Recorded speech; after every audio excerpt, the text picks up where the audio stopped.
I'm going to start letting people in.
Well, good evening and welcome everybody to our first and hopefully last virtual Hanukkah party.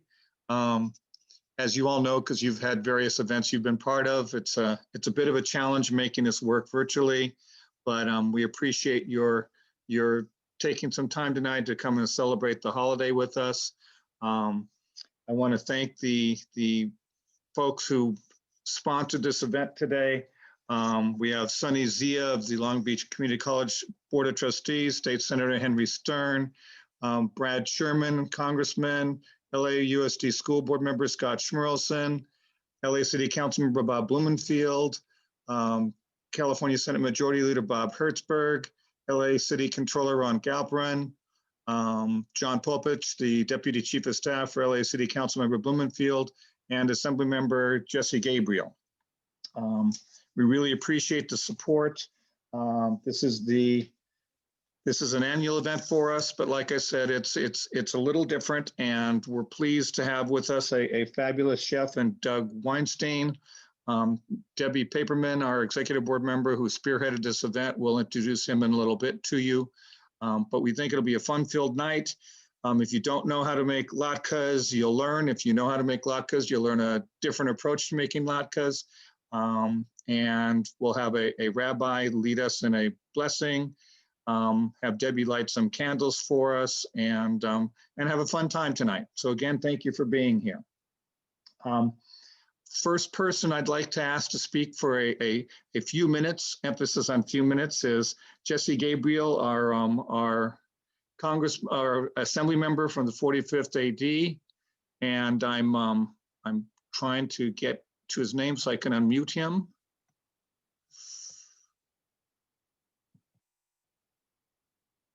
And I'm very slow here.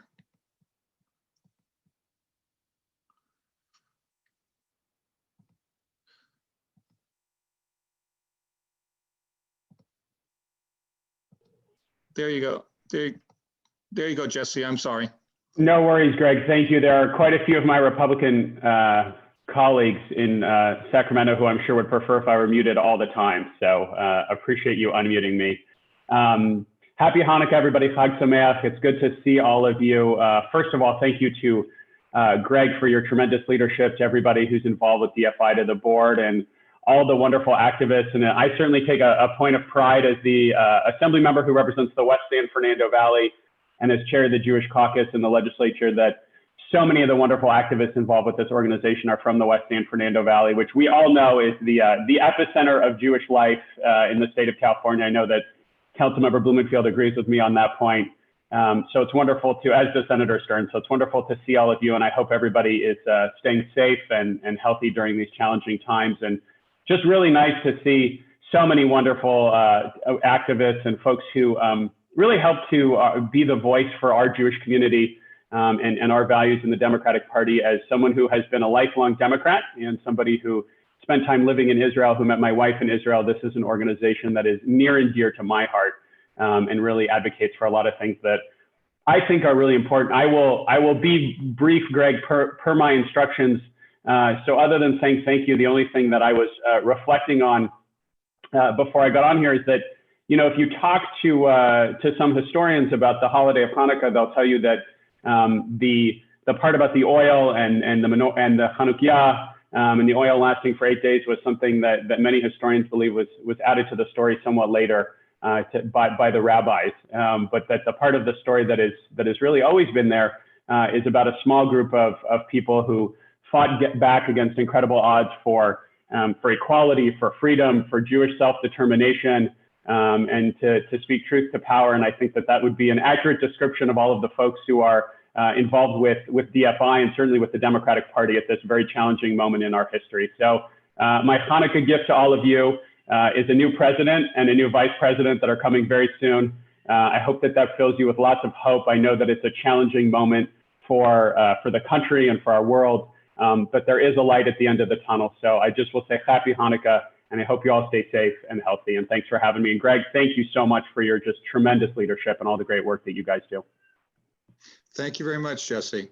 Our next speaker, next guest, one of our big supporters forever and ever, is Councilmember Bob Blumenfield. And I will tell you that I've had the pleasure, the honor of working with Bob for many, many years in various political offices he's held, and he's been a solid supporter of all the things that are important to me.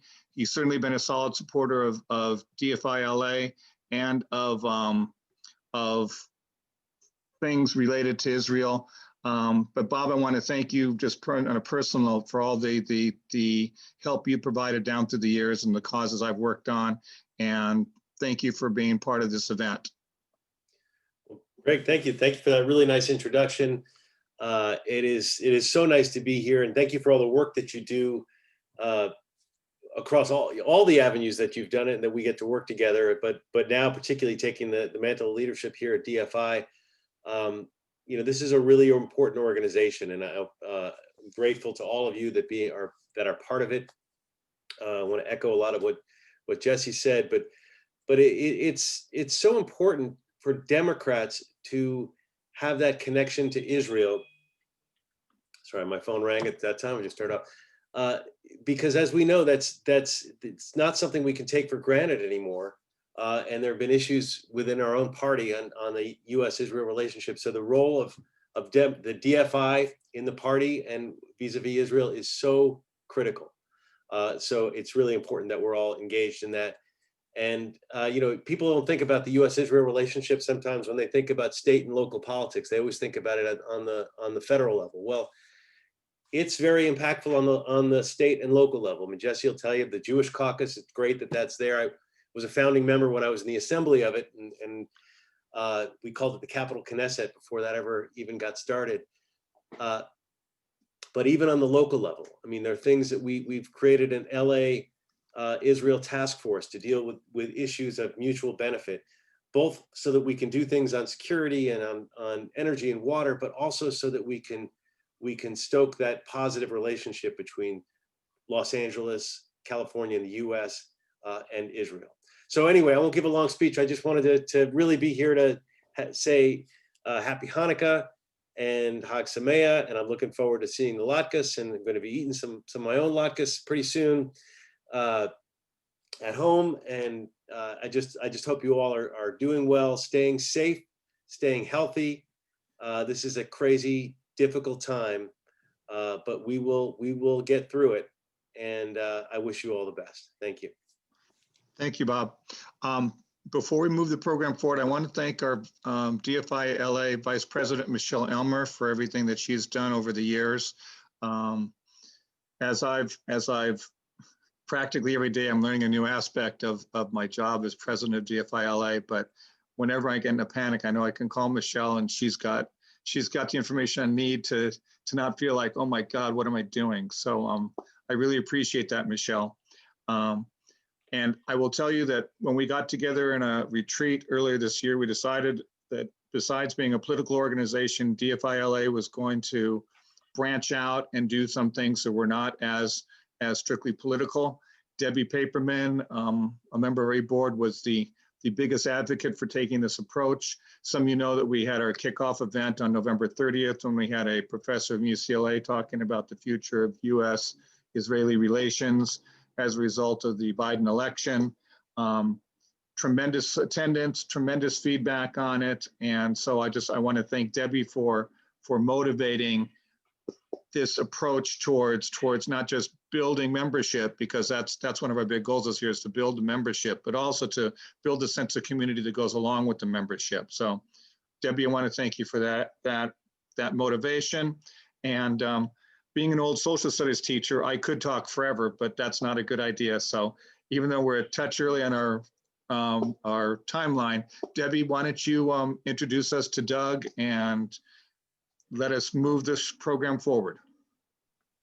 Great. Like I said, my name is Debbie. I've been involved with DFI for a while. I've been a lifelong Democrat, and I'm happy to be involved. And I'm so happy to be having Doug Weinstein with us today. I appreciate his being willing to just jump up when I, thought of this idea and just went into action. Doug's been a chef for, I believe, over 20 years. Right now, he is currently the resident chef at the Santa Barbara Jewish Federation. He's also the host of Get Baked with Chef Doug, which is the first and third Thursday of every month. He's additionally the resident volunteer chef at his synagogue in Santa Barbara, Congregation B'nai B'rith. So we really appreciate him. He's got such an interesting life that I won't be able to share everything that he shared with me, but I think some of the interesting things about him is that he made the world's largest chocolate menorah that was lit by Joey Bishop of the Rat Pack, which I think is pretty darn cool. In Santa Barbara, he's known as the Latke King, which is, he's made so many latkes for so many people, and I'm so happy that he agreed to help us out. He's started at the Century Plaza Hotel many years ago, and he's worked at so many different hotels and so many different organizations that it just could go on forever and ever. And we'll make sure that everyone gets all of the information, and hopefully you'll be able to get involved in his Zoom cooking shows. So there you go, Doug. I'm so grateful for your help and your friendship and your dedication to helping us at a moment's notice. So thank you so much, Doug. You're welcome. It's an honor to be here with DFLA and looking forward to the expansion of Democrats for Israel all across the country and up here in the Santa Barbara. My favorite thing to do is to cook for people and watch them eat and enjoy themselves. And so without any further ado, I'm going to go right into my latkes. For those of you that signed up early and got my Latke King latke mix, I'm going to use that in the final analysis here to make the latkes, but I'm going to get into how to make them from scratch because I'm assuming there's a lot of people that don't have the mix. You can get in touch with Debbie later and she'll tell you how to get a hold of it. So let's get right in it. Let's talk about, I'm a one-man show here because my camera crew can't come in. So I'm going to be moving the camera around. If you have questions, put them in the chat. And if there's a moment of silence, which is rare with me, Debbie will shout out and ask the question and I'll answer it. So without any further ado, here we go. Can you see the board okay? Yeah, okay, great. So what I like to do in my classes is to go over some technique and to teach you something about cooking, not just how to make a recipe. Recipe is an important aspect of cooking something, but really technique is more important because what you do with the ingredients has more to do with the end result than what the ingredients are. Of course, you want to start with good ingredients. So what we're going to do here is notice I've got all of my things in place. They call that mise en place in the kitchen. I've got all my utensils. I've got my knives and spatulas, my peeler, my forks for flipping, my spoons for portioning, and I've got my ingredients. So what I've got here are russet potatoes. Russet potatoes are a nice hearty potato.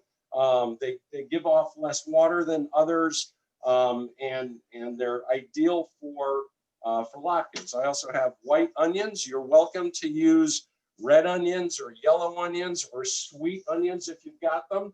And I'm going to throw in a little twist here. I've got some yams. Some people like to use yams. You can use zucchinis if you like. It's entirely up to you on how you do it. Just keep in mind the ratios are important. So what we're going to do first is we're going to peel our potatoes. And so this you can do ahead of time. Potatoes turn brown if you leave them out too long. So, and I think I just cut myself with a slicer here. Potatoes will turn, whoop, I did, hold on, look at that.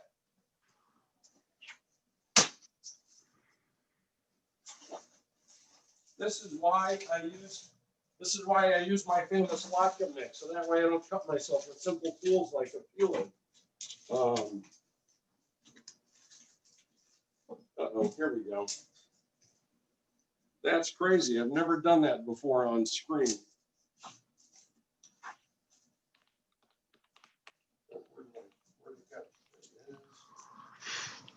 All right, there you go. See, even 40 years of experience doesn't keep you from making a dumb mistake. All right, so here we go. So we're going to peel the potato. Now, what's important is you peel all the potatoes ahead of time. All right, and you want to get all the little black marks out of there because that doesn't taste good. All right, you want to just dig those out, the little eyes, cut them off. And so traditionally, for the traditionalists and the people who like to do it by hand, you want to shred your potatoes, right? And I always use a box shredder. I've got eggs, flour, salt, pepper, and I've got a little parsley. I know you were wondering because it's Get Baked with Chef Doug. That's actually parsley. Nothing magical about it. So you go ahead and you shred your potatoes. Be very careful not to get any knuckle meat in there because it's not kosher. Right now, you'll notice that the potatoes are nice and shredded and they're glistening because they're wet. So what you do at this point is you take the potatoes and you put them in a towel or a cheesecloth and you spin them up and you get the water out. All right. So what's in the water is starch, and it's the starch that turns brown and makes your latkes brown. If you ever had them and they turn brown, that is not dirt, that is starch. And so once you get the starch out, you can get rid of it. Sometimes if you have enough potatoes, what you're going to end up with is a bunch of water and starch, and the water will separate from the starch. And in the old country, that was what Bubby used to use to bind the latke in the mix, right? I'm going to use flour.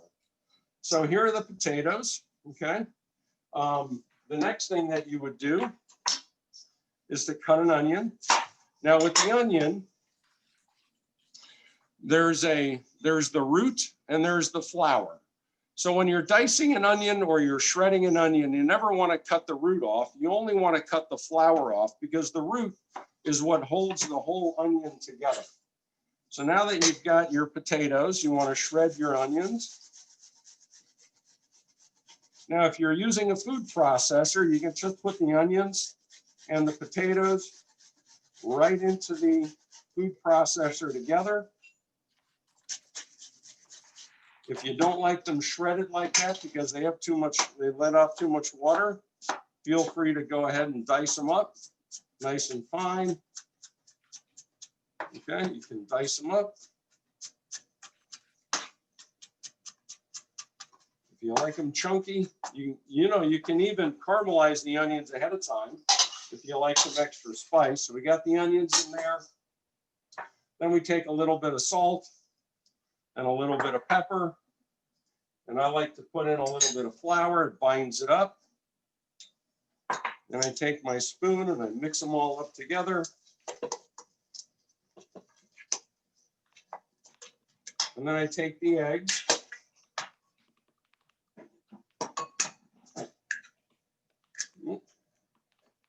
remove the shell, always remove the shell.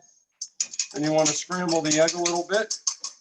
Now, at this point, if you wanted to, you could add some turmeric, you could add some curry, you could add some parsley for a little bit of color.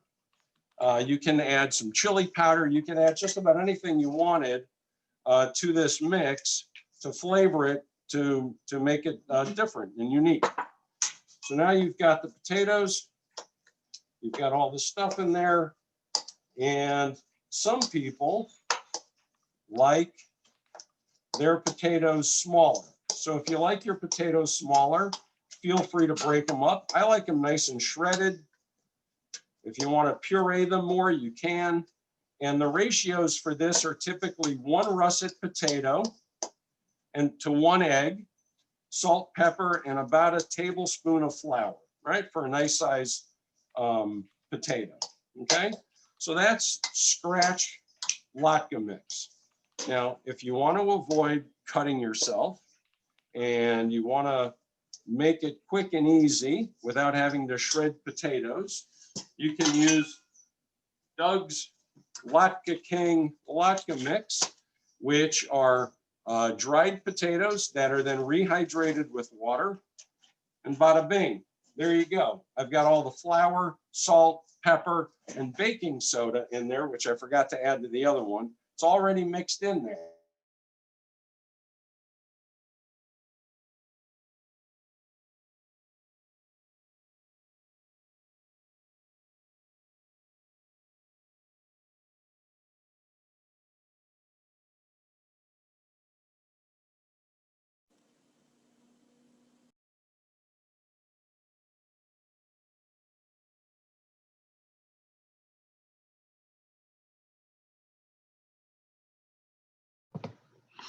Doug, could you unmute yourself? Yep, looks like somebody muted me. All right, can you hear me now? Yes. Okay, great. Where did you lose me? Probably about 2 minutes ago. Oh, okay. So this is the fresh latke mix. The ratios are 1 large potato to 1 egg, a tablespoon of flour, a half a teaspoon of baking powder, salt and pepper to taste. I like to add garlic to my mix. You can use garlic powder. You can add some parsley to it. You could add curry powder. You could add Aleppo peppers. You could add just about anything you wanted to flavor them at this point, if you wanted to do that. With the Latke King latke mix, all you do is rehydrate the mix with water. They're nice and shredded. They don't turn brown. They're nice and soft. And you can mix them up a couple of days ahead of time and you're good to go. So we take the eggs and I mix them in. Do you have any, are there any questions in the chat that I haven't seen? No, there haven't been, but part of that may be that for whatever reason, people might not be being able to chat. So I'm trying to Okay. resolve that. All right, so you can see that aside from the parsley, and I like the parsley because it adds a little bit of color to the mix and to the final product. So now what we're going to do is I'm going to move over to the frying pan. There we go. So now on my frying station, I have a few things ready to go. I've got my frying pan. I've preheated it. I'm going to take my oil. Now, oil is a big controversy with what kind of oil to use. I like to use corn oil because it's got a higher smoke point. My favorite oil to use is grapeseed. Grapeseed can get a little bit pricey, but you don't have to replace it as much. And, oh, there's my first aid kit, sorry. So corn oil, canola oil works. You end up having to replace it a little more often because it doesn't have as high a smoke point. I like to have a pot with a slotted spoon and a sieve here so I can take all the little pieces out. And once you've got your oil hot, it should be kind of wavy in there. I don't know if you can see it, but it starts to move around. And then you know that your oil is ready. And then what I do is I take my spoon. Let's see what you got here. I take my soup spoons, and depending on how big you like them. Now, this is very important. This is an important part of getting a nice, round, uniformly shaped latke, is that you want to just set it in the oil and not touch it for about a minute. All right, so what I do is I take a nice big pan. I put my latke mix right there. Nice little uniform dollops. If you've got an ice cream scoop, that's the best way to go because they're perfect every time. They don't fall apart. So Doug, I have a question. So, Yeah. so what's the ratio of onions to potatoes?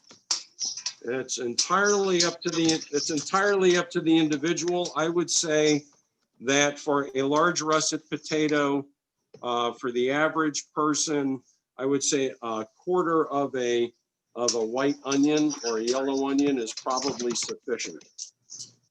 Some people like a little more onion. My father likes to caramelize the onions first. So in that case, you would use more onion because it cooks down. So now you've got the latkes in there. I let them cook for about a minute. And then I gently pat them down.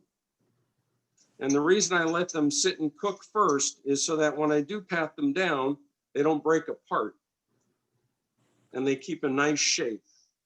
And then I can get them to a nice uniform thickness and I let them cook. Now, I know the story says cook them until they're golden brown. What's really important with latkes is that you don't move them around a lot, right? Once you've got them in the pan, let them sizzle in the oil, let them cook nice and brown. When the edges start getting nice and brown, you know they're starting to cook. Now, I know people use different utensils when they're flipping, but I like to use forks. It's really easy. Yeah. Did you say baking soda or baking powder? I use baking powder. And so how much per potato? About a quarter of a teaspoon. And what about avocado oil or olive oil? Well, olive oil, if you're using extra virgin olive oil, it will deteriorate quickly. It'll add a lot of flavor to the latke that you might not want. And you'll have to replace it often. Avocado oil is okay as well. You just have to be careful because it doesn't have the viscosity and the strength to last for more than one or maybe two rounds of frying. Like I said, if you use a grapeseed oil, Smart and Final sells a canola. Here we go. Great. Smart and Final sells a canola grapeseed blend, which is about $7 for 2 quarts. You can get pure grapeseed oil for about $14 for 2 quarts or 2 liters. And so, but the benefit of it is it's actually healthy. It lowers your cholesterol. And it has a much higher smoke point, so you can fry more latkes in it before you have to replace the oil. If you've got canola oil, that's fine too. You just need to be careful not to use it too many times because then the latkes don't fry very well. So that's why I prefer grapeseed oil or corn oil. It seems to work better. Some people like the red potatoes because you don't have to peel them. That's fine. Or if you like Yukon Golds, that's fine. Just remember to squeeze the liquid out of them before you add the rest of the ingredients to it. And that way, that's another way of maintaining the oil's viscosity is making sure there's not too much liquid. You can put too many eggs in there, which will also thin out the oil and make it not last as long and burn faster. So you can see here that the latkes are starting to brown around the edge. They're holding together. Sometimes you have to spin them around. You have to figure out where the pan is hottest. And what I like to do is I get my fork under one side, I support the other side, and I just flip it over. And that way it doesn't splash and splatter and burn people. Okay. Or what about I saw, and I noticed that you're using flour. I think it's non-gluten, but what about using matzo meal instead of flour? 'Cause I know Well, that- so the flour is the flour is a binding ingredient. So you can use all-purpose flour if you don't have a problem with gluten. You can use gluten-free all-purpose flour. You can use matzo meal. The matzo meal will absorb more of the moisture. So matzo meal is a good binder to use if you don't want to squeeze the water out. You put the matzo meal in and let it sit. And so when the matzo meal absorbs all the liquid, then you can add the eggs so that you get the right consistency. So as you can see, they're cooking up nice and brown and evenly. And that has a lot to do with the heat. I like to use a thick bottom pot. Cast iron is good. This is a nice, it's got a copper layer underneath the bottom of it. So once it's hot, I can turn the heat down and it'll maintain the heat nicely. Then the other tool that I have is my sheet pan over here for putting the cooked latkes. If you have a cooling rack for cookies, you can put the paper towel down and then the cooling rack on top and let any excess oil drip down onto the paper and away from the latke. If your oil is the right temperature when you get started, then you're not going to get a lot of, the latkes won't absorb the oil. They will sear the potatoes and seal in the moisture, and it won't ruin the viscosity of the oil. So here we go. These look like they're getting pretty well done. We'll let those go for a couple of seconds. Do you have any other questions? Anybody else have a question? I mean, this is hold on one second. I'm not So sure. the other thing to keep in mind is you don't want to flip them too much. You really just want to flip them once. And that's so that they don't absorb oil and become grease sponges. We have someone's asking about using a nonstick pot or a nonstick pan to make these. Nonstick pan is fine. I think the most important aspect of the pan is that it's not too thin. If it's too thin, then it can overheat and burn the oil, which you don't want to do. I'm not sure if you'd be able to answer this, Doug, or somebody in the chat would be able to answer. Somebody's talking about the greater rebus, and does anyone know if that's a legitimate Lithuanian Yiddish word? That's definitely out of my scope of knowledge, but if anyone knows that, that would be probably great. What's the question? I'm sorry. There's a word ribusin. Ribus. So is that a I don't know. Is that the little fried pieces here on that come out of the oil? No. I don't know. So I'm going to use a scooper for this one.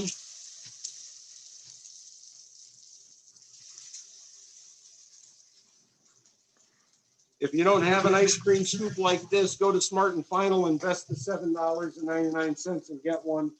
Lucia, he's starting another batch. Much nicer. What's that? I'm sorry. It's loud over here with all the sizzling.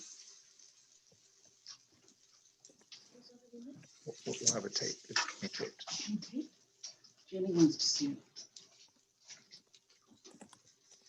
Victoria's not on, is she? No, she's sleeping.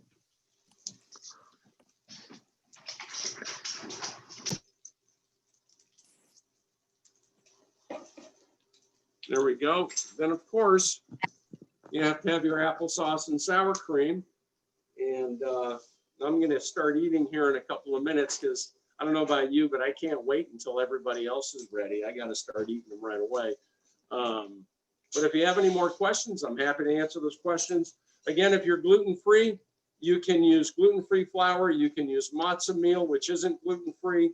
You can use coconut flour or any other kind of flour that is gluten-free. If you don't want to use flour at all, you can use potato starch. You can use cornstarch. And that really just binds them together, holds the egg in so that the latke can get nice and fluffy. And that way you're not just eating like a fried, potato chip. You want to have a little bit of soft potato in the middle. You can chop these up more fine. You can pulverize them. Some people like the Manischewitz mix where it's just like mashed potatoes.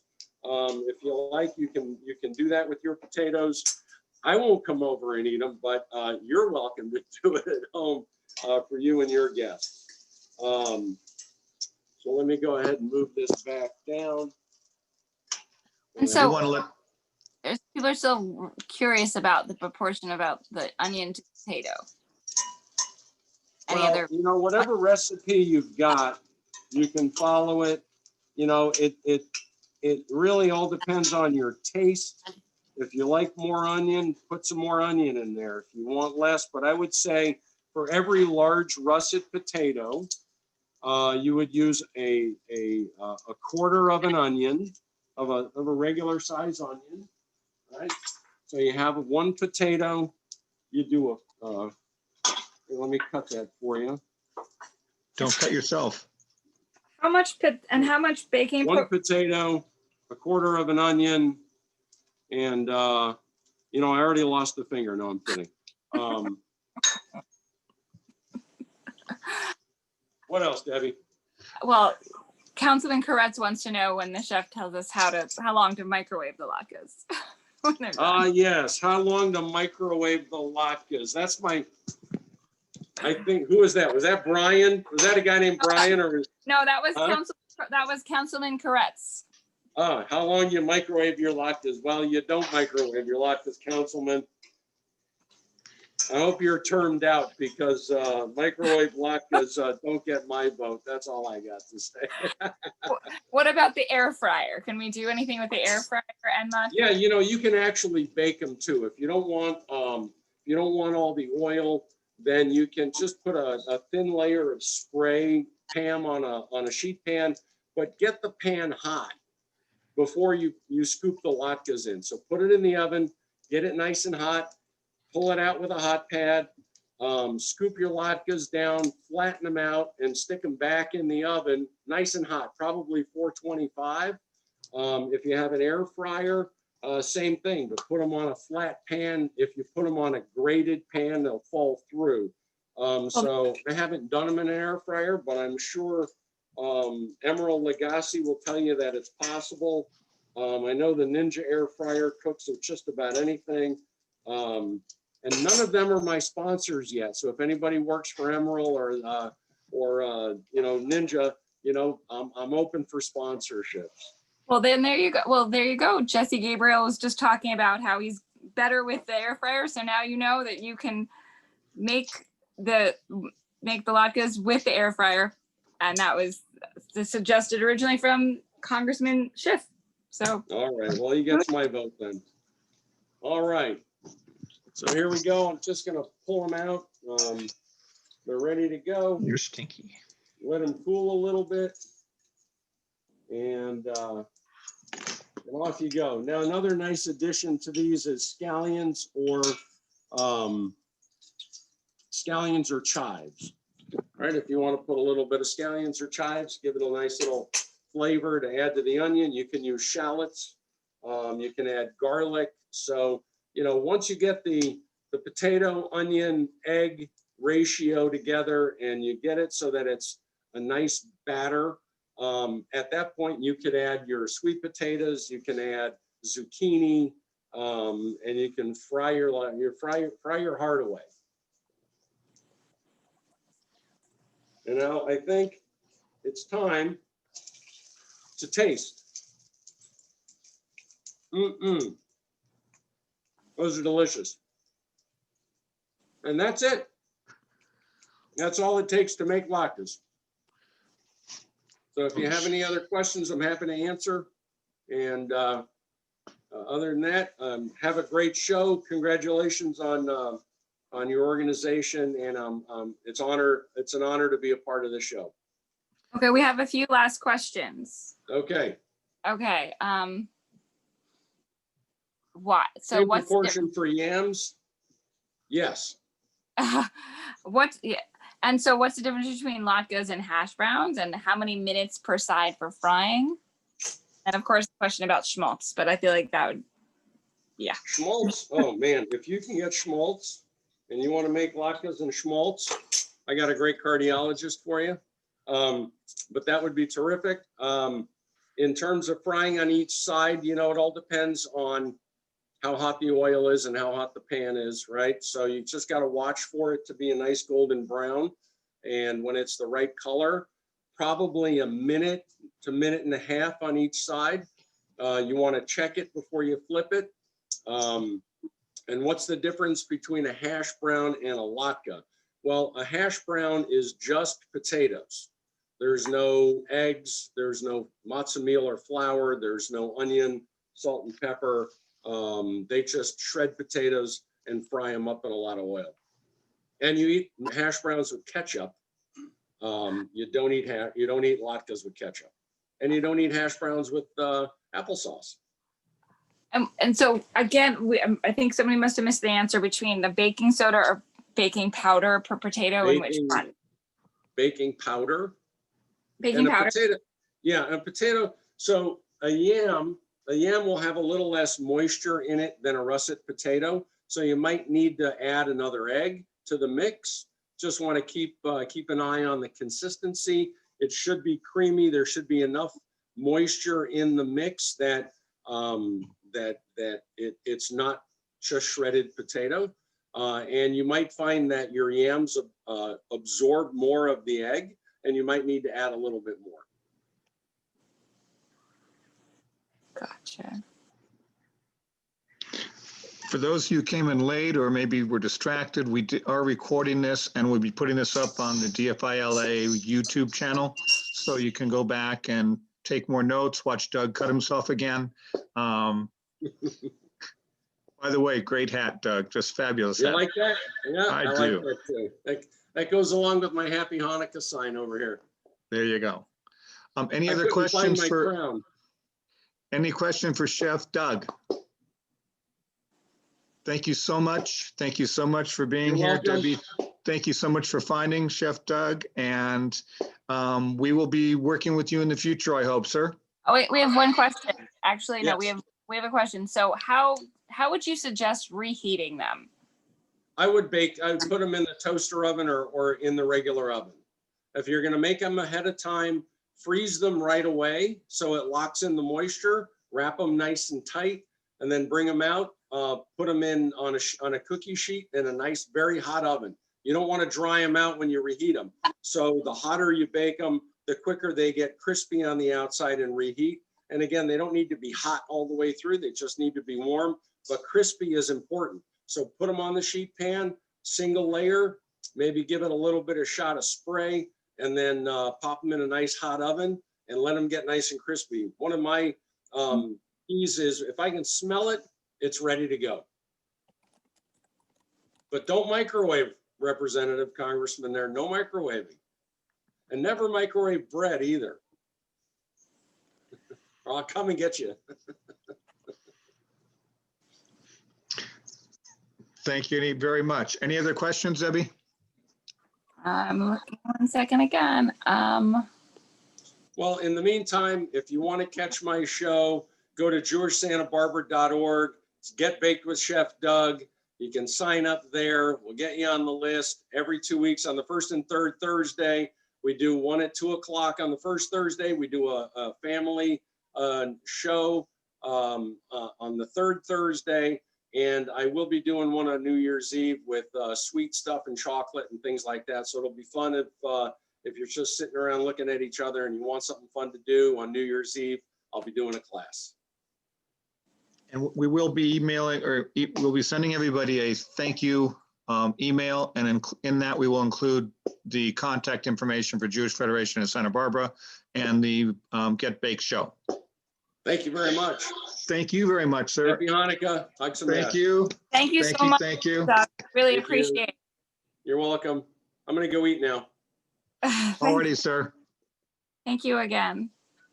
And Debbie, thank you so much for setting this up. This was great. All right, let's see here. I just want to thank our sponsors again real quickly. In no particular order, our sponsors include Jesse Gabriel, City Council Member Bob Blumenfield, LA City Controller Ron Galprin, California Senate Majority Leader Bob Hertzberg, LA City LAUSD School Board Member Scott Schmerlson, John Popick, the Deputy Chief of Staff of Councilmember Blumenfield, Congressman Brad Sherman, State Senator Henry Stern, and Long Beach Community College Trustee Sunny Zia.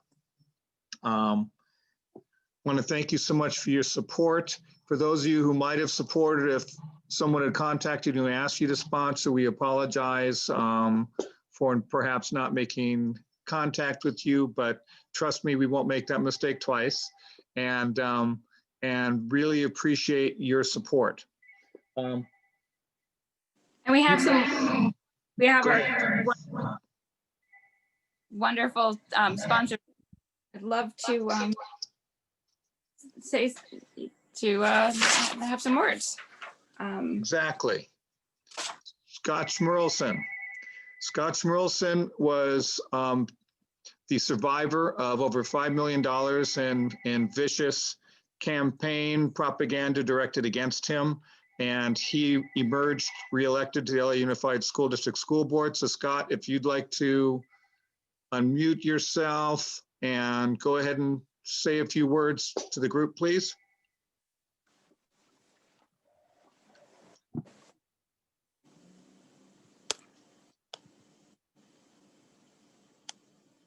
I'm trying, Scott. There you go, no? Okay. We can hear you.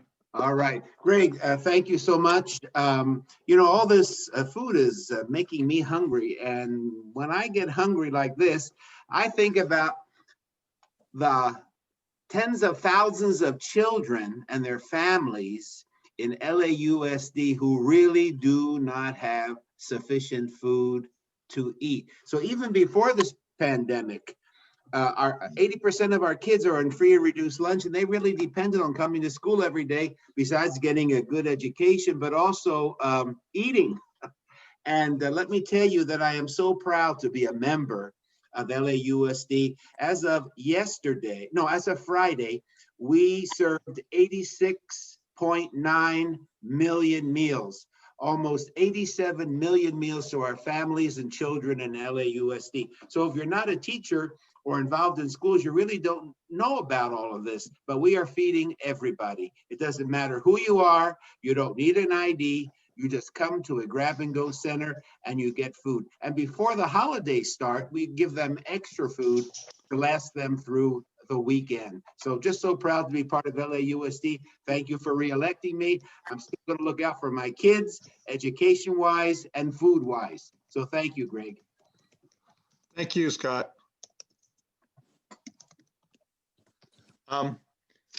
Our next guest speaker, if you will, has been a leader in the San Fernando Valley and the state of California for years and years. Another man I've had the pleasure of working with on a number of different issues, lobbied him sometimes, had him give me some tips on how to be more effective in the various groups I work with, and that's Senate Majority Leader Robert Hertzberg. Bob, I'd like you to go ahead and share a few words with us, please. And you'll need to mute yourself. Yeah, you are my host. Okay. Hi, everybody.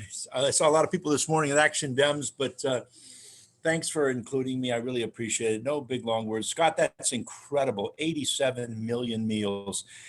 You know, when people think government's not important, tell that to all the people whose families were impacted in that way. It's pretty impressive. You know, Hanukkah is all about the miracle of one night of oil lasting 8 nights and perseverance and being through tough times. And certainly we have been through tough times. But I am optimistic as we move forward that obviously with the change in Washington, I've been a number of just working very hard with respect to our state government and issues with respect to helping get those schools open, Scott, and getting tests out to kids. I think there's a real energy behind this. And I think that, as I said this morning, one of our great challenges as activists is we're not fighting the ideas, we're fighting apathy. We're fighting the fact that so many people just don't think government makes a difference. And I think what we've shown here, Scott, I keep coming back to you, use government making a difference. It's pretty impressive. And I'm hopeful for this next year. And I just want to wish everybody the best. Keep everybody healthy until you can get your vaccines. We get past this and deal with so many of the other issues with the rich divide and some of the extraordinary challenges that we face. And all of us in government, I saw Jesse on here and the like, are working our kitchens out to try to make it work. So thanks, everybody. Happy holidays, everybody, very much. And again, thanks for including me. I appreciate it very much. Thank you for being here. I'd like to ask Councilmember Paul Koretz if he would speak. Paul is if I'm not mistaken, Paul, you're one of the founding fathers or founding members or founding leaders of DFI LA, and you always participate and support everything we do. And somebody dropped the ball within our organization and didn't get a chance to take your money, and I apologize for that. But I would like to ask you to share a few words with us if you would, and if you'd go ahead and unmute yourself and speak, I'd appreciate it. Well, hello, everybody. Chag Sameach. And thank you to you and Michelle for your leadership as we pass the torch to you. I was an original member. Way back when we were having problems with Democrats making an effort to pass anti-Israel and anti-Semitic resolutions at the California Democratic Party. And I think that was the original part of it. I would like to say first, by the way, I did not actually ask the question about microwaving latkes, although I would say it seems very plausible because my lack of cooking ability has preceded me. I have set my ceiling on fire once in a previous cooking attempt, so that will give you an idea of how accurate that was. I appreciate everything this group has done, and I want to thank the Jewish Caucus at the state legislative level for being formed and for their leadership. I actually thought about doing that when I was in the legislature, except there was such consistent support for Israel and Jewish causes and against anti-Semitism that it didn't seem necessary, but things have changed a bit over time, and I think their involvement is absolutely crucial. An interesting thing that I happened to read today in the Times of Israel, as a historic note, there was an interesting article about modern Maccabees. And what it referenced was a surprising amount of resistance to the Holocaust among Jews that is virtually not credited anywhere else in the world. But London's Wiener Holocaust Library unearthed a significant amount of research and found that there were actually hundreds of incidents of resistance and thousands of lives saved and many lives lost in that process. So it's an interesting, more than historic footnote to all of us, but it's something that I think most people and even I didn't realize. And I'm certainly aware of some of that history. A very dear friend of mine who's now around 100 years old, Andy Stevens, led the forgery effort that forged papers for Raoul Wallenberg that enabled him to save tens of thousands of Jews. But that's really just the tip of the iceberg. So a fascinating historic footnote that I thought I'd bring to you on this day. This is a great time to celebrate. Thank God Donald Trump is out of office and Joe Biden is there. I've been an enthusiastic supporter of Joe Biden for president since 1988, I have to admit. I kind of had given up on that as a possibility, but many strange things have happened this year. So I'm looking forward to his leadership and all of our leadership in a great year in 2021. Thank you very much, Paul. I really appreciate it, and I'm looking forward to your continued involvement with us, and to all the founders of DFI LA.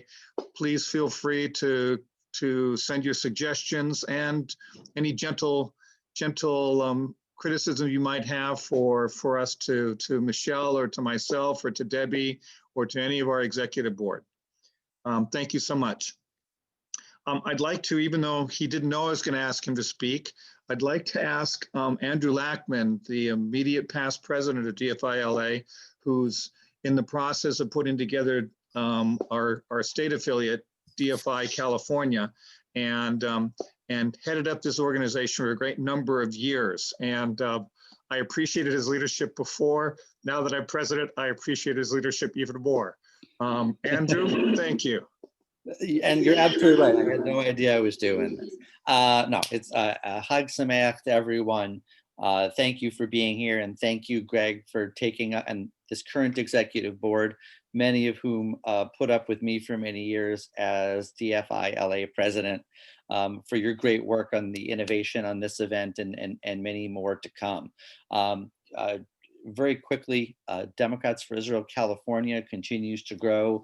We're excited. As you know, we've got 2 other clubs that are currently in existence.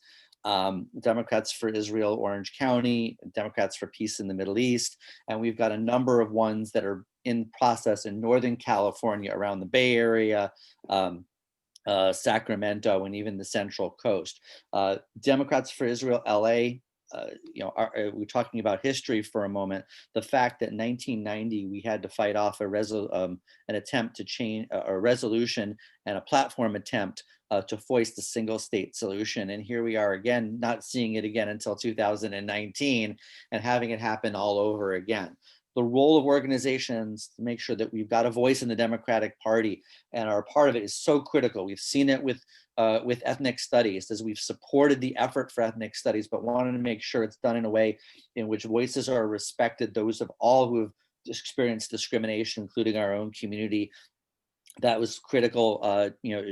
Jesse's leadership on that has made a big deal as well, and thank you to him for that. But this is an example of why we need to be here and why we're expanding. So many people have been coming forward from all across the state in order to set up DFI organizations locally, and DFI LA was the first. And so going back to thank folks like Paul Koretz and Howard Walensky and Brad Sherman, who were there at the very beginning to make this all happen. The starter of this, John Emerson, for those of you who don't remember him, who became a foreign policy advisor to Clinton and then Obama's ambassador to Germany. These are the roots of where we come from, this kind of activism. And we're excited with what we've got now and the great leadership that we have out of the White House, which will reflect the actual values of the Jewish community.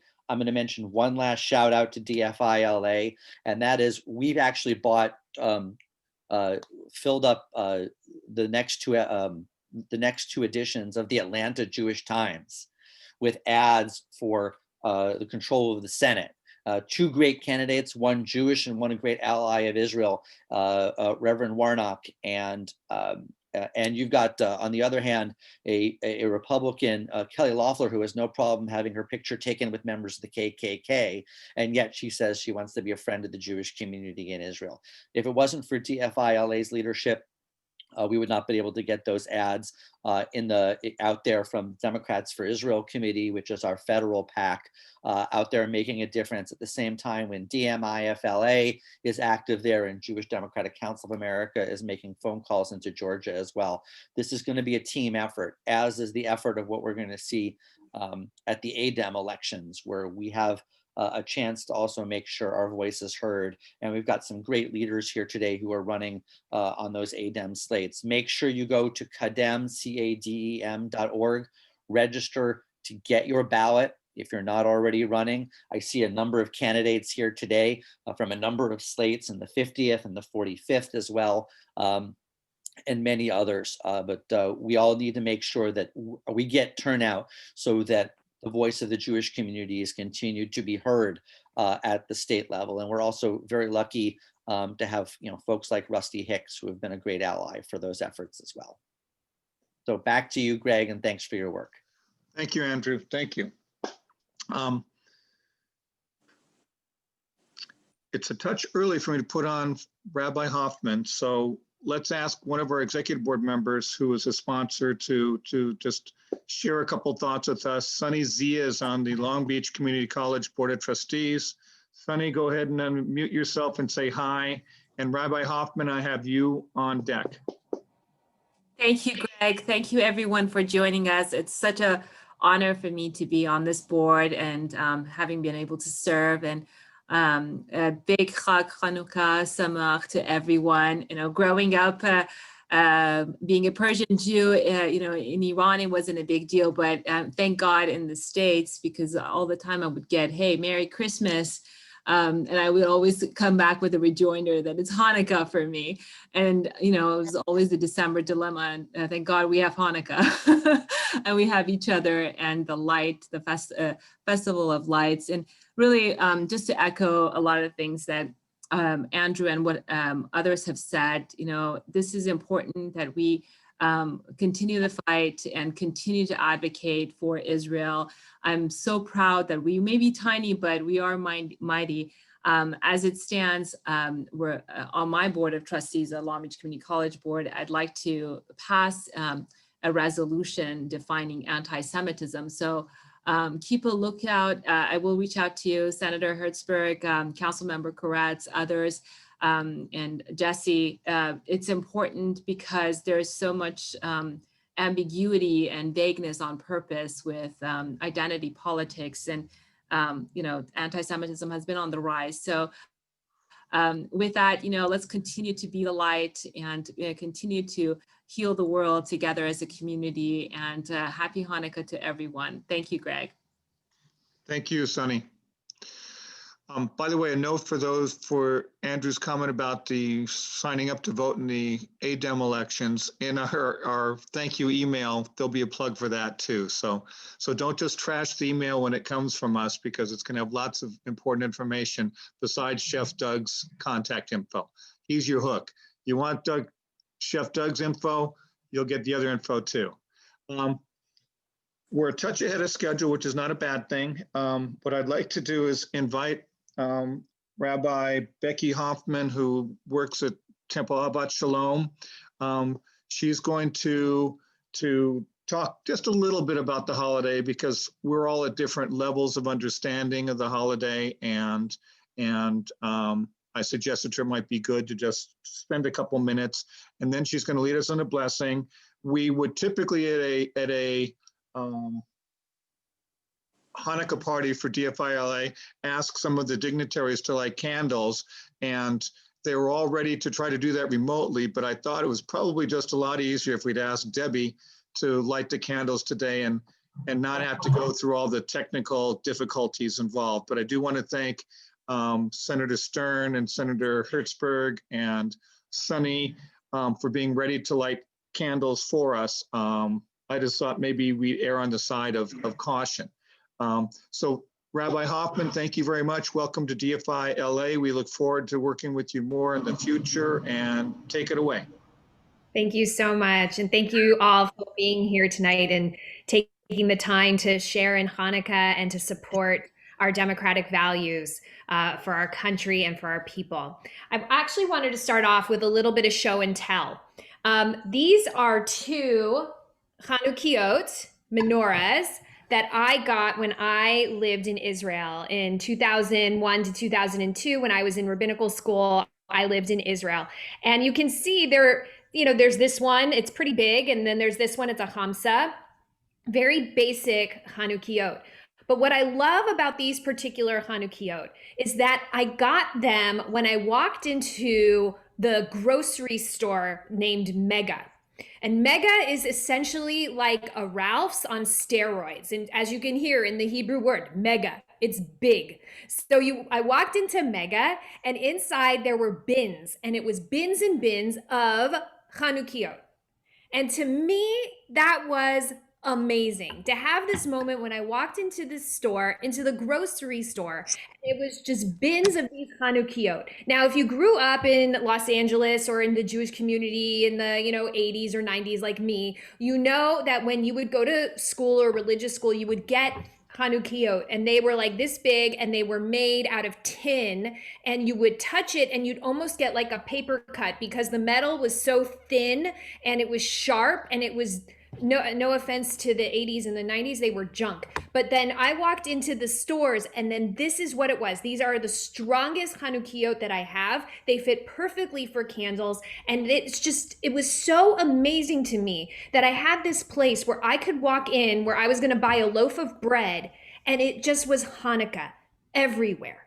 And that to me was so remarkable, to have that experience and that feeling of being such a part of the world where I was living. And it goes so in line with what one of the major things that we know about Hanukkah and the teaching that goes on from the rabbis of the time of the Talmud. We're taught that Hanukkah, we're supposed to publicize the miracle. So what does that mean, to publicize the miracle? We're told that we're supposed to take our Chanukiot, our menorahs, and put them in the front of our house, to put them in a window, so that we're showing to the world that we're celebrating Hanukkah and that this great miracle happened where the oil lasted for 8 nights when it was only supposed to last for 1 night.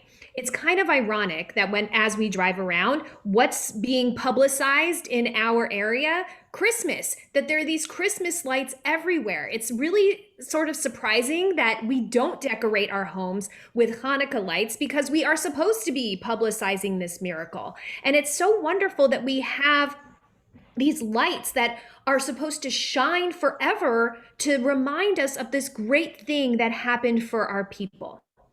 So the question then is, why? Why is it important for us to publicize the miracle of Hanukkah? And it actually is contained in the second blessing. On Hanukkah, we say 2 blessings for lighting the candles. The first blessing is for lighting, and the second blessing is about the holiday. And it says, Bayamim hahem bazman hazeh, that it's for this miracle was performed in those days at this time. Now, an English teacher would look at that phrase and say, that doesn't make any sense. How can something be performed in those days at this time? And it's because time is understood a little bit differently by us Jews. Something that happened to our ancestors happened to us. And something that happened to us happened to them, and it happens in the future. And that's the state of Israel. Israel stands at this confluence of the past and the present and the future. It is there all at the same time.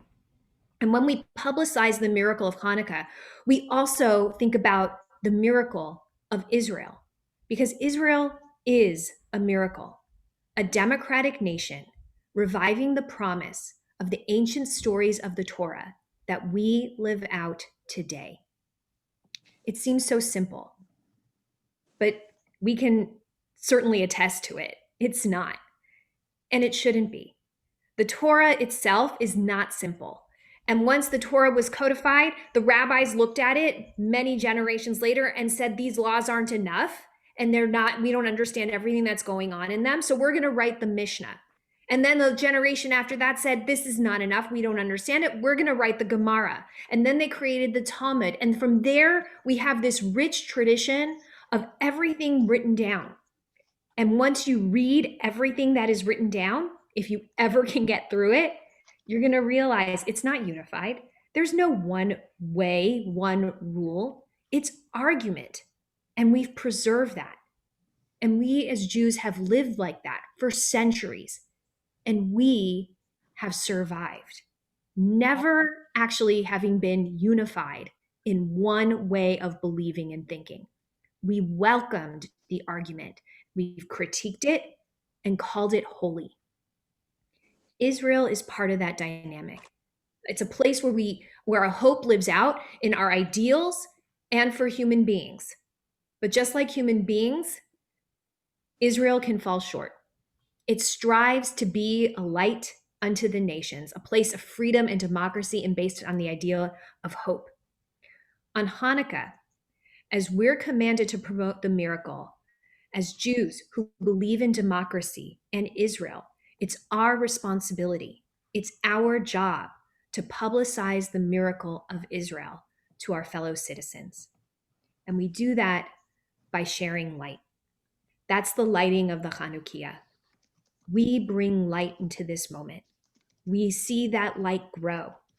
And as that light grows, it shines for us, inside of us, and to everyone around us. So I know Debbie is going to be lighting a Chanukiah. Is that correct? I will. Maybe you would be able to lead, Yes. us all, just because you're louder and better. So if you have a Chanukiah, you put the shamash in. Then we put in tonight's the fourth night of Hanukkah. So I'm going to use my Israel Chanukiah. Hopefully all of my candles will fit. That's not a problem. I have my menorah that I've had since I was a kid. So wonderful. I just thought that that was the best way to. Great. So we light the shamash first as the helper candle that lights all of the other candles. So we make sure our candle is going to stay lit. There we go.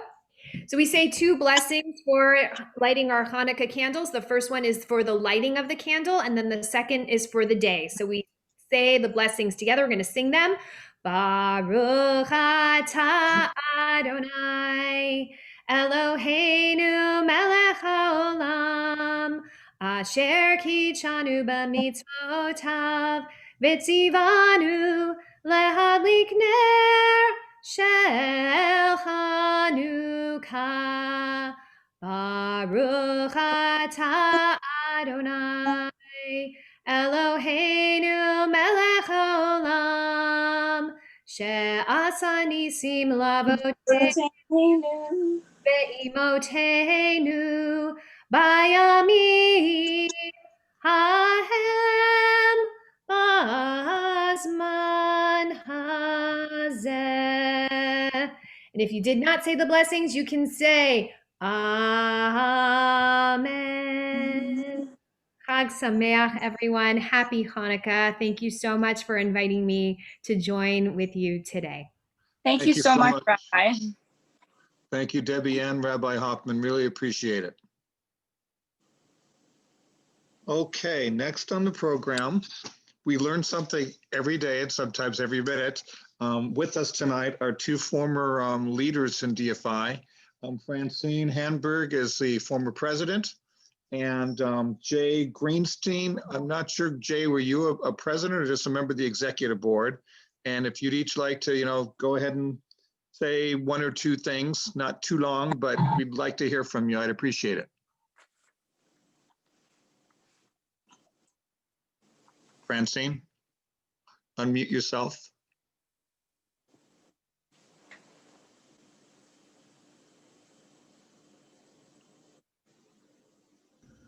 Hello? Oh, finally it worked. Can you hear me? Hey, we can, yes.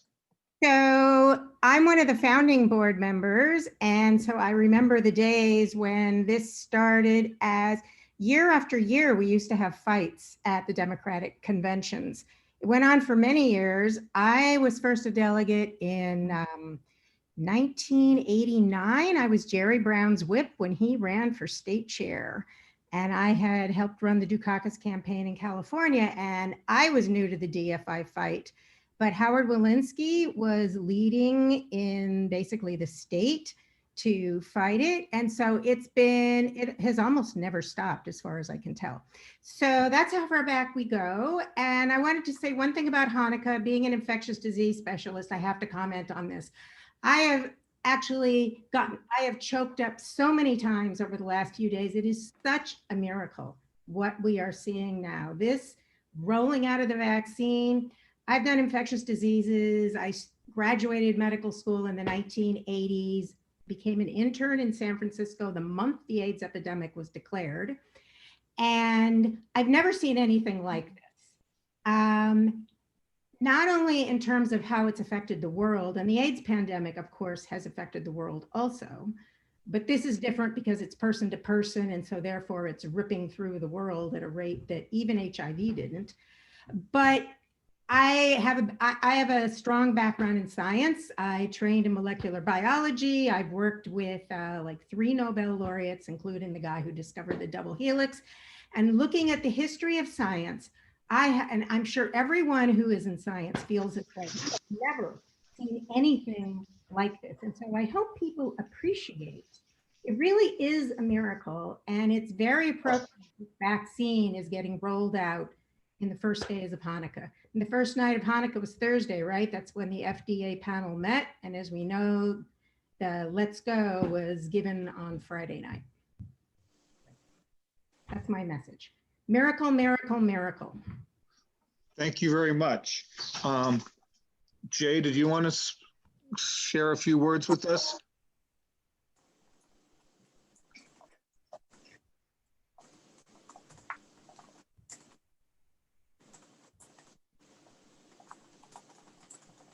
Is Jay still here?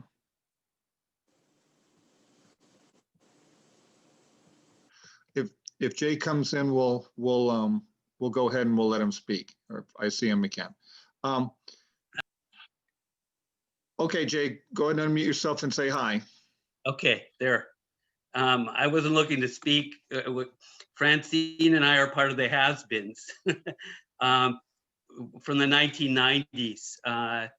And in those days, 1991, after Francine and Howard Walensky were around, that's when AIPAC founded Democrats for Israel and also Republicans for Israel. And that's when a number of us decided after that convention that we needed to spin off Democrats for Israel as an independent organization with, of course, our strong alliance with AIPAC. So in those days, Francine and Howard Walensky and a lot of others were part of that group. Howard was the first president for a couple of years, and then followed by Francine, and I followed her. And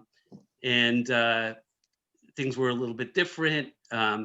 We had an annual Hanukkah party. In fact, I met my wife. Unfortunately, we're no longer together, but we were married for 20 years. We met at a DFI LA Hanukkah party how many years ago? 1995, I think it was December of 1995. So, so I stayed involved for a number of years, but I've really stepped back for about 20 years now. So I want to wish you, Greg, I want to wish you well in your leadership of the organization. And if I and Francine and others can be of assistance, please let us know. The entire executive board will look forward to working with you, because we want to expand and both our political reach, but we also want to expand our community reach. So thank you very much, and trust me, we'll be getting a hold of you. Thank you. Thank you, sir. Among the people that contacted us over the weekend and asked if they could stop in and say hi was the chair of the California Democratic Party, Rusty Hicks. And I said, sure, I'll find a way to tuck you into the program. You know, when the chair of the party calls, you go ahead and say, of course. So I'm fortunate because I've had a history of working with Rusty back when I was the political officer at UTLA, and have always been impressed with Rusty's ability to organize and to move things forward. But since I've been involved in DFI LA, Rusty played a very important role in the last election cycle in terms of supporting Israel and this two-state solution. So Rusty, go ahead and say hi, unmute yourself, and thank you for being here. Greg, thank you for the opportunity, and you certainly have the right to say no. It's something I'm trying to get better at, and so you can always tell me no. But I appreciate the opportunity to swing by and say hello, and to bring you greetings for a happy holiday season and a happy Hanukkah. Obviously, we've got so much to celebrate, and yet so much to hope for at the same time. I do feel like we are.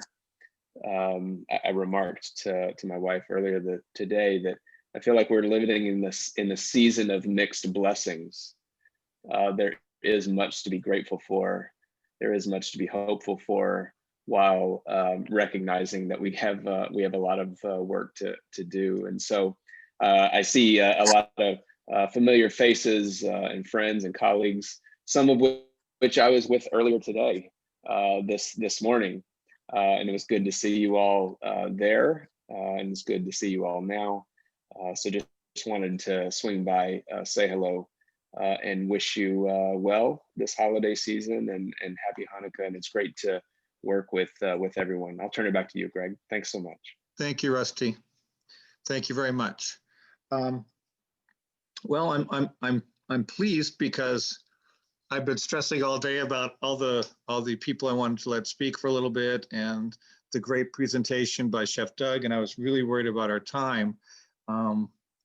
And so we're doing well time-wise, and I'm happy to say that. I do want to thank again Debbie Paperman for all the work she's done in putting this together. I also want to thank Nitzan Harel, who you aren't saying because she's doing the technical side of this. Once we've finished the event, in the next day or two, we will put this up on our YouTube channel. We're also working, Nitzan and myself and a couple other folk, Mika Lieberman, to tweak our web page, kind of update it and make it more useful for you all. So these are resources for you to look forward to. And again, we're going to, in our thank you email, urge you all to register to vote in the upcoming KDM elections. It's a different process this year. You actually have to first sign up to vote, and then you actually have to vote when the ballot arrives in the mail. It's different in past years where you kind of jumped on a bus or a van or just drove over to some place and hoped that you had more people there than the people who were supporting the folks you didn't support. But this year it's a whole new ball game. But I am going to encourage all of you to make sure that you register to vote. DFI will let you know the members of DFI that are running in each of the assembly districts, and we would urge you to support them because we need as many delegates as possible who will support the two-state solution. Because as sure as I'm sitting here in my living room, there will be resolutions that will call for a single state solution, will call for a boycott of Israel, and would do untoward damage to the peace process and to the Democratic Party if they were to succeed. So we need DFI members as delegates. John Alford, and I'll say hi to John because John's here. John works for Congressman Sherman, but I wanted to invite John Popovich to speak for a few minutes. John is one of our sponsors. He's a former member of the DFI executive board, and I'd just like him to share with us, a few minutes, comments, thoughts, observations for all of us. John, go ahead and unmute yourself and say hi. Thank you so much, Greg. What an honor. I really appreciate it. I was surprised when you asked me to speak, and I want to wish happy Hanukkah to all of you, of course, to start off. But I want to thank you, Greg and Debbie and Michelle, and of course, Andrew Lackman. I was a former board member, and I remember, a lot of talking with Andrew late nights. And for a kid growing up in Ottawa, Canada, I mentioned this during Action Dems today, there's more Jews on this call than there were where I grew up in Ottawa. And it's just such a welcoming treat for me as a Jewish person, because I used to have to fight skinheads in downtown Ottawa when I was 19 or 20 when they decimated my grandparents' cemetery. So it's always been a fight for me to do something on behalf of Israel, on behalf of the people that were around before us. So working for Bob Blumenfield for the past 12 years when he was a state assembly member and now a council member, he didn't mention much of the legislation we've been able to work on, but for me, it was no more working with my fists. He worked on getting Cal State University to reinstate the study abroad program. I got to work on that. The Holocaust Survivor Responsibility Act, where we got reparations for survivors who had to deal with the French train, SNCF, moving people to the camps. He also created the California-Israel MOU. I went up north to see him get that signed with Governor Brown and Prime Minister Netanyahu. And out of that, we created an LA-Israel task force. And something that I can say now, getting to work on that kind of legislation, I'm trying to teach my 2 young children about what it means to be a Jew and to do the best you can for those that came before you. They know their grandfather lost his family in the Holocaust. And when I'm at city council, I think, Council Member Koretz and Council Member Blumenfield, I won't always do everything just Blumenfield and Koretz on Jewish and Israel issues, because we want everyone to care about Israel. So we'll get diverse signatures from the council president, from other people in South LA, other members, because it's important to all of us. So I'm really grateful we're all here today. It's really touching for me. And again, Greg, I'm so touched.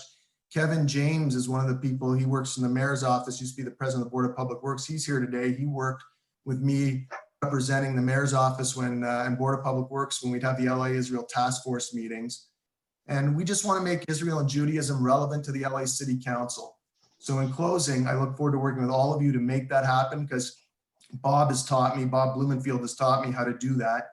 And this April, I'll be continuing the Jewish American Heritage Month, which Adina Bleich started, who many of you may know. And she won't be doing it anymore for obvious reasons. So I hope that everyone can participate in that. And we look forward to kind of conveying our message and getting more love and support out there. And I want to thank all of you for what you're doing, for fighting for us at the state and national level. It means a lot to me, and it means a lot to the people that I've lost in my life who have since gone before us. So thank you, and happy Hanukkah, everyone. Thank you so much, John. While we wait for our last couple of sponsors to come on our call, let me talk to you about a couple of things we have coming up. In February, we have an event coming. It's the second of what we're calling, for lack of a better name, our educational series, which we're going to have four professors speaking on various topics. So in February, we're going to have a discussion of the status of the Israeli left. In other words, many of us wonder, with some consternation, why it is that as ethically challenged as Benjamin Netanyahu seems to be, he manages to remain in power. And obviously, one of the reasons is that the Israeli left has been sort of fragmented for a number of years now. So in February, we'll be having a professor discussing what the prospects are for the Israeli left, as we are looking at the news in Israel, looking pretty good bet that there'll be an election in March. So it will be timely to hear in February what the status of the Israeli left is. That will be free to all members of DFI. There'll be a nominal charge for non-members of DFI LA. We will be updating you on preparations for the Democratic Convention. That, of course, will be important, and it'll really be a baptism under fire for DFI California. And just for a quick word on that, basically what we decided was that we could be more effective as a DFI organizations, the San Diego equivalent of DFI LA, the Orange County equivalent. We would all be more effective if we had a sort of an umbrella organization working in Sacramento and working with the state legislators on a regular basis, and also with the federal legislators. For example, DFI LA split the cost of the ads in the Georgia Jewish equivalent of the Jewish Journal in Atlanta, using the DFI PAC, which is just identified as Democrats for Israel PAC, as opposed to DFI LA or DFI California, because we know there's some resentment in Georgia with outsiders coming in and telling them who to vote for. So all this to say, we will keep you appraised of that. When you join DFI LA, you're automatically a member of DFI California. That's something Andrew and I and the new executive board of DFI California wanted to do, because we didn't want there to be any confusion with people, what's one organization or the other. I was able to draw on my experience of this working with the Sierra Club, where when you join the local chapter, you join the state and you join the national simultaneously, and my activity in the teachers union, where when you join the local, you're a member of the state and you're a member of the federal organization at the same time. So we're going to update you on that as well. We have an event. We will have another educational event in April, and we're actually open to any suggestions. So if one of you has a suggestion, if you'd let Debbie know, or myself know, or Michelle know, or Andrew, what topics you think might be interesting for the next of our series of lectures, followed by question and answer. It's not just getting talked to for an hour. Please let us know, because, you know, we're working hard as an executive board, but we certainly don't have a corner on wisdom and a corner on knowledge, and there's strengths we all bring, but there are also things we don't occur to us. And then our final event will be in July. So we've actually got 2 events to come up with. So by all means, feel free to make your suggestions. We have the whole board that not everyone we mentioned, Eric and Jessica and Mija, and they're integral part of our community, of our board. So Yes, they are. They're thanked as well. Yes, they are. And Colleen. Yes, and all of us have different tasks that we've undertaken on the executive board. So for example, Nitsan's doing the social media. We have Jessica Fugate, who's our secretary and be working with us on membership. Colleen Schwab, member of the executive board, will also be working on membership. We've got Eric, and I always mispronounce his last name, so I apologize. Mishavkovsky, I believe is how it's pronounced, is going to be working with other Jewish organizations in the region, letting us know what they're up to, letting them know what we're up to. Mika Lieberman and Lior Alpern are our political liaisons. Their job is to interact with other political groups in the region and with elected officials. Michelle is basically helping in each area, but she's also has the important role of being a liaison with the Democratic clubs. We have Roman Bukarovich, who is working, and I see that our esteemed congressman has entered the waiting room. So Brad Sherman will be with us in a minute. So we've been so happy, and I know that I appreciate like you, Greg, going out and driving around, giving the people the latke mix, as well as Michelle. Without the 2 of you, we would have it would have been a hard to do. So I appreciate that as much. Mr. Sherman, I see that you stepped away from your computer, but you're putting on the coat and looking some more formal for us. You need to unmute yourself, Mr. Sherman. I just did. I want to tell you that we thank you for being here. We thank you for being a sponsor. I personally, because you're my representative, but more importantly, we worked on things together. I remember something you probably don't remember way back when Bill Lambert brought me to a restaurant on Ventura Boulevard, and you were first thinking of running for office. And we sat there, we had a cup of coffee. I know we're both getting up there in years, but you have always been someone who's impressed me, and you've been a strong voice for Democrats in Congress, a strong voice for Israel in Congress. So I want to thank you for being here, and the floor is yours, sir. Well, thank you so much. Many of you knew my mother, who died in October. A lot of people think I pulled her into political activism. It's not the case. I started stuffing envelopes when I was 7 years old, and walking precincts with an adult when I was 8 and 10 and 12. And it's a result of those repeated acts of child abuse that I'm in Congress today. And I was a volunteer, as so many of you are. And for decades, people would tell me, Sherman, you're a schmuck. Why are you spending your time on this? It doesn't matter. And they'd always use the same sentence. It doesn't matter who gets elected, they're all the same. And I think I owe a special debt of gratitude to our outgoing president, because for 4 years, nobody's told me it doesn't matter who gets elected. They're all the same. We have worked hard to strengthen and to preserve our constitutional institutions over the last 4 years. Our national nightmare is almost over. I want to thank everyone for your involvement to make sure that the pro-Israel community is part of the Democratic Party and that the Democratic Party is pro-Israel. A lot of people think this is a recent concern. Of course, this club was formed focused on that very issue, focused on the state party back in the 1980s. And I think Howard Walensky is on. Some of the other folks who were there are on, and we still have our work to do. On one practical note, I think you're all familiar with the ADEM process, and we got to get good pro-Israel Democrats running.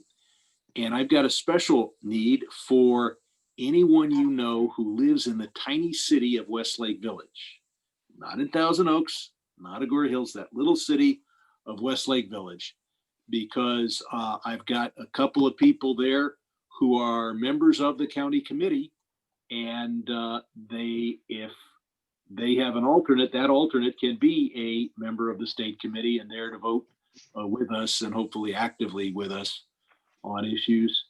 I see Francine Hamburg there. I want to thank you again for participating in our town hall as an infectious disease specialist. And I see John Alford there. If you have any issues involving the federal government, particularly the PPP program, just give him a call. John will work very hard. He'll solve your problem. And then I, Brad Sherman, take the credit. So thanks for having me on. This has been a year in which 4 Arab states have recognized the state of Israel. So some good things have happened. And at the same time, it's a year in which Israel was tempted by Jared Kushner to go down the road of annexation, and thank God chose not to go down that road. So I was told to just speak for a minute. I think I've gone a little over. Thank you very much. Thank you very much for being here, and thank you for your continued leadership.